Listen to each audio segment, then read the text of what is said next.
Our next speaker, Dr. Sana Al-Khatib from Duke, will be discussing the topic of, we'll be discussing this, and the title of our presentation will be Systemic Anticoagulation. How do you select which drug and for whom? Thank you very much. Good afternoon. It's a pleasure to be here, and first I'd like to start by thanking the organizers of this meeting for putting this great program together and for inviting me to participate. As you heard, my mission today is to talk about systemic anticoagulation for atrial fibrillation. How do you select which drug for whom? I have no financial relationships with industry, but I have to point out that I was the co-chair of the Clinical Events Committee for the Aristotle trial that looked at apixaban, which is one of the novel oral anticoagulants. That trial was published in 2011. So I'm pretty sure that everybody here knows that atrial fibrillation is a major public health problem, not only in this country, but also globally. It is estimated that the lifetime risk of atrial fibrillation is 25%. Up to 4 million Americans have atrial fibrillation, and tens of millions of people have atrial fibrillation worldwide. And it is well known that 15 to 20% of all strokes are due to atrial fibrillation. AF increases the stroke risk fivefold in the general population of patients with AFib and sevenfold in patients who have congestive heart failure. And when you look at the data on oral anticoagulation, we see a lot of hope there because we know that anticoagulants reduce the risk of stroke by 60 to 65%. Unfortunately, about half of patients at risk of stroke are being treated with an oral anticoagulant. In the US, it's estimated that about 50,000 preventable strokes per year exist. And so when we clinicians see patients with atrial fibrillation and we need to make a decision about whether to treat them with antithrombotic therapy, we weigh the risk for embolic events against the risk for side effects, and of course the most dreaded one is intracranial bleeding. We also have to take into account the patient's quality of life, their preferences, and any cost implications. So warfarin has been around for a long time. And the good news is that warfarin is very effective at preventing stroke. So if you look actually at pooled data from 6 randomized clinical trials, you see that Coumadin can actually reduce the risk of stroke by 64%. There aren't too many therapies in medicine in general that can produce this kind of effect. The bad news is that warfarin is not used well, and this is primarily because of the challenges associated with the use of this medication. And in fact, we have seen data that came out of the Get With the Guidelines database that showed that patients who needed to be on warfarin, a good number of them weren't. Close to 30, up to 40% of patients were not on it. And look at patients with CHADS-2 score of 6. Again, about 40% of those patients were not on a warfarin. But again, most likely that's because those patients are usually at the highest risk of bleeding. So something to keep in mind. And we actually saw similar findings from other studies and other analyses. This is one of them here. So there's no question that we actually could do better when it comes to stroke prevention in patients with atrial fibrillation. So what are the challenges? Of course, there's a big concern about the risk of major bleeding and intracranial bleeding in patients on warfarin. And this slide here shows you the risk of major bleeding in patients by age. And as expected, patients who are older usually have a higher risk of bleeding, but it's actually not insignificant in either patient age group. And as many of you know, we have to deal with all the warfarin food and warfarin drug interactions that are numerous. It's definitely hard to keep up. And of course, you have the need to continue to monitor the PT-INR on a regular basis. And so there are a lot of challenges involved in the use of warfarin. And in fact, in the Averroes trial that was published in the New England Journal of Medicine, comparing aspirin with apixaban in patients who were deemed to be unsuitable for a vitamin K antagonist, they actually did report on the different reasons for why these patients were deemed to be unsuitable. And you'll see here that the INR could not or unlikely to be measured at appropriate intervals present in 43% of the patients. You'll see patient refusal accounting for 38%. And actually, if you look at their group of patients, you'll see that the majority of patients had multiple reasons for why they couldn't be on warfarin. We see this day in and day out in our clinical practice. And Dr. Gillis talked about the different scoring systems that we use to try to estimate someone's risk of having a stroke. And so I'm not going to delve into that, but just to sum up the European Society of Cardiology guidelines, and as Dr. Gillis mentioned, they did use the CHADS-VASc score. And in their guidelines, they said that if a patient has a CHADS-VASc score of 2 or greater, they certainly recommend an oral anticoagulant. And in fact, they say that a novel oral anticoagulant is preferred over Coumadin. So that's number one.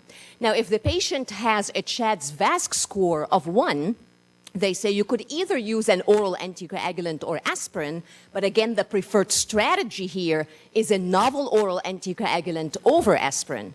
And if a patient doesn't have any risk factors, those patients are rare to find, but if they have no risk factors whatsoever, they say you could either use aspirin or you could use nothing. And in fact, the preferred strategy is to use nothing because of the bleeding risk associated with aspirin that some people sometimes underestimate. And so let's look at some of these novel agents that at least we know about. I'm not going to mention much about edoxaban. Edoxaban is being studied in the ENGAGE-AF trial, and the results of this trial have not been presented yet. So I'm actually going to focus on dabigatran, which is a direct thrombin inhibitor, rivaroxaban and apixaban, both of which are factor Xa inhibitors. And if you look at the different clinical trials that were done to look at these novel oral anticoagulants, you'll see that there are actually a lot of similarities among these trials. All of these trials were large multi-center clinical trials. They recruited patients who had to have at least a CHADS-2 score of at least 1.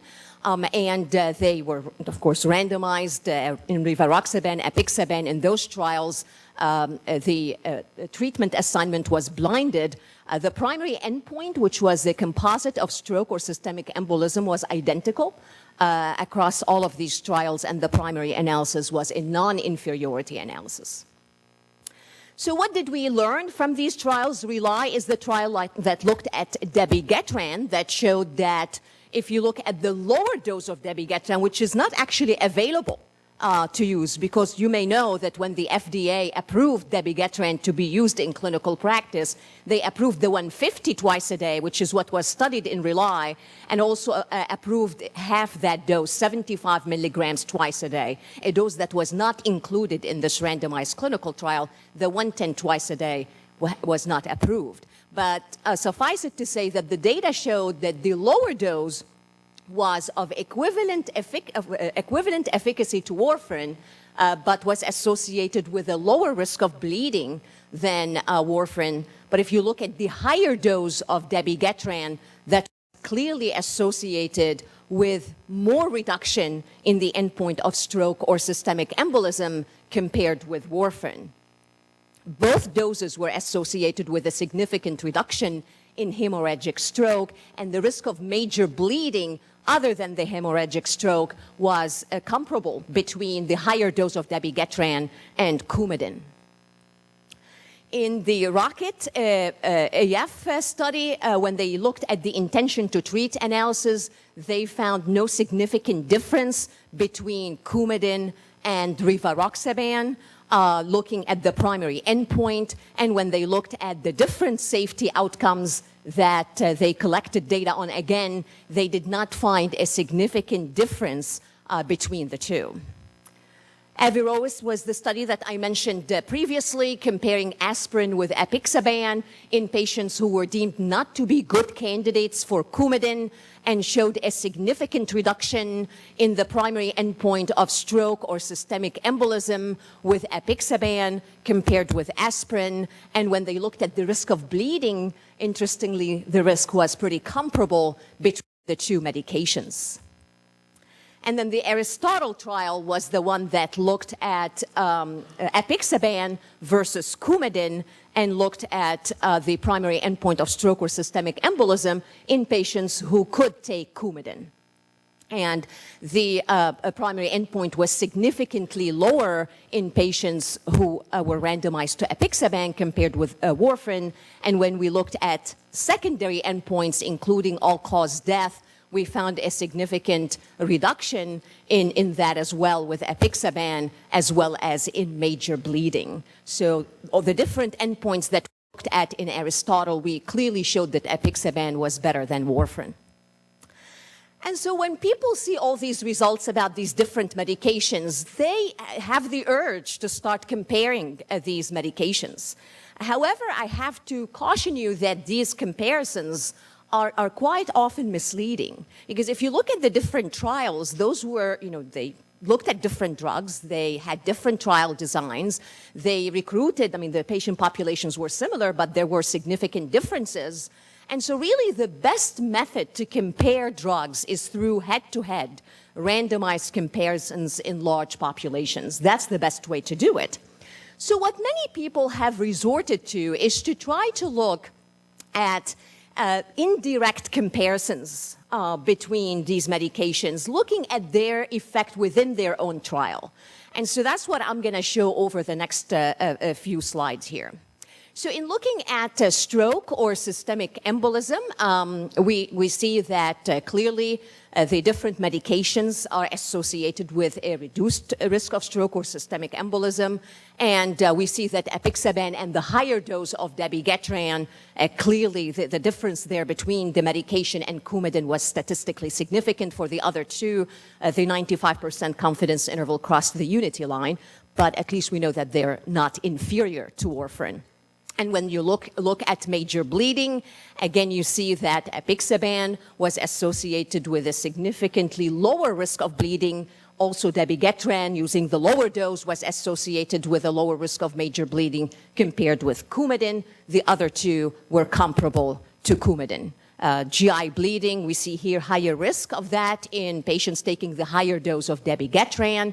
If we look at all-cause mortality, again, very favorable. The point estimate is to the left of that unity line, suggesting that even if the difference was not statistically significant, there was clearly a significant trend toward reduced all-cause mortality with any of these medications. And intracranial bleeding was significantly lower with any of these medications. A very important point here, because this is such an important endpoint, especially in this patient-centered world that we're living in.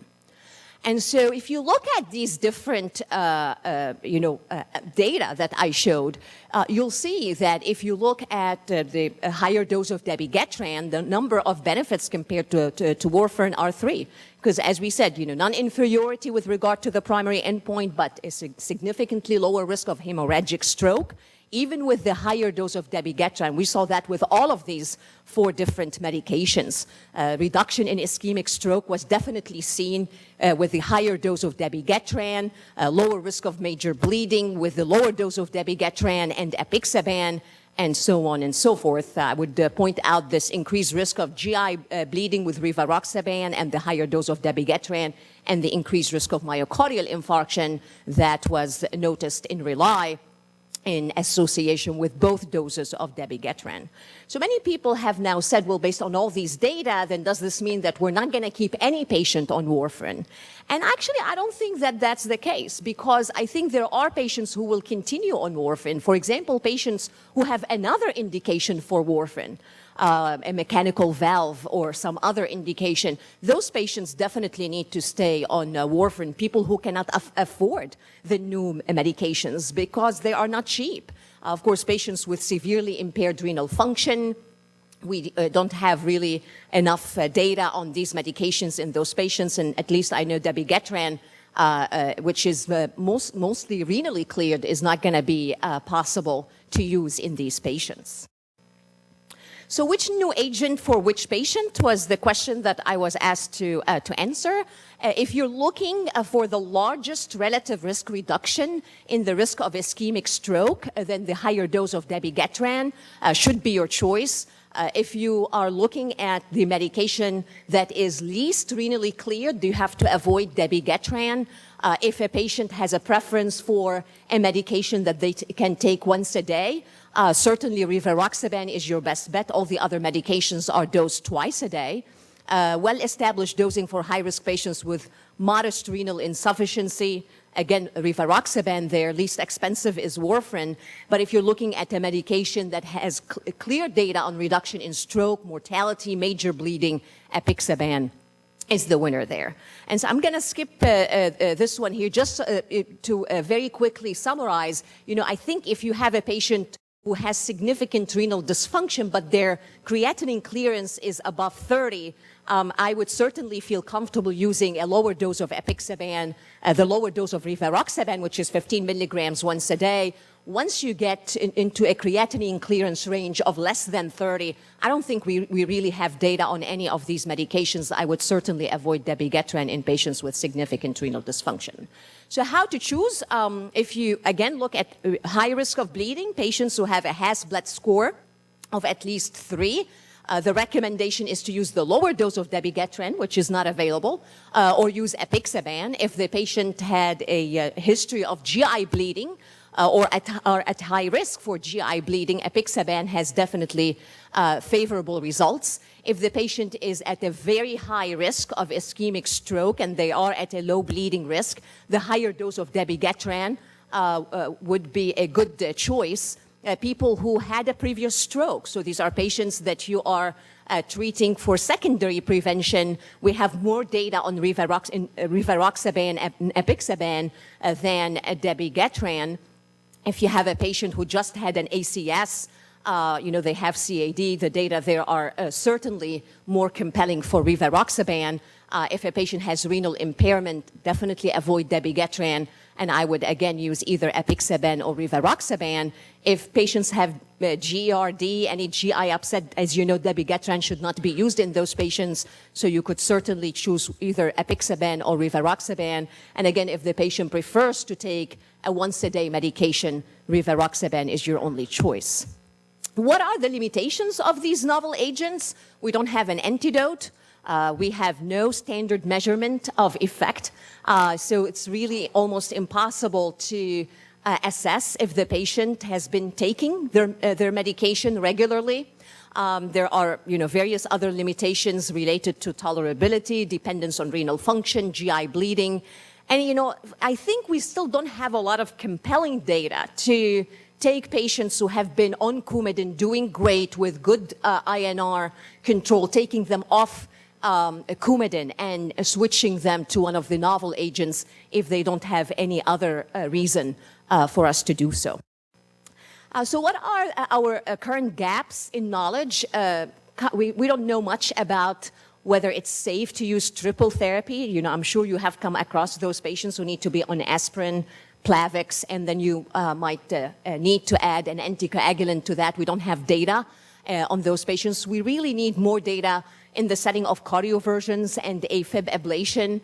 We need more data in patients with advanced renal disease, definitely patients who are on dialysis, how to transition patients from this medication, from Coumadin to one of the novel agents, interruptions for procedures. I mean, we have some guidance that says if you have a low risk of bleeding procedure, stop it for 1 to 2 days before, 1 to 2 days after.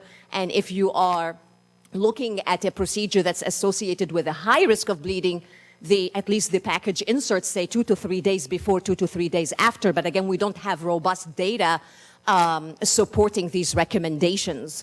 And then again, what if patients present with bleeding? How do you manage it? What is the best way to monitor these people? Again, we don't have any agents to reverse. And then, of course, cost remains a major issue. So to conclude, I would say that the new oral anticoagulants are safe and effective and all have important advantages over warfarin. And I think there are more similarities than differences among these three new agents. Although our knowledge about these medications has expanded drastically, many uncertainties remain, like I showed you a couple of slides before this one. So there's some information to help us in terms of guiding our decisions, in terms of which medication to choose for a particular patient, but I think we still need to learn more. And forecasting the death of vitamin K antagonists like warfarin, I think is premature at this point. I don't think it'll ever die. That would be my prediction.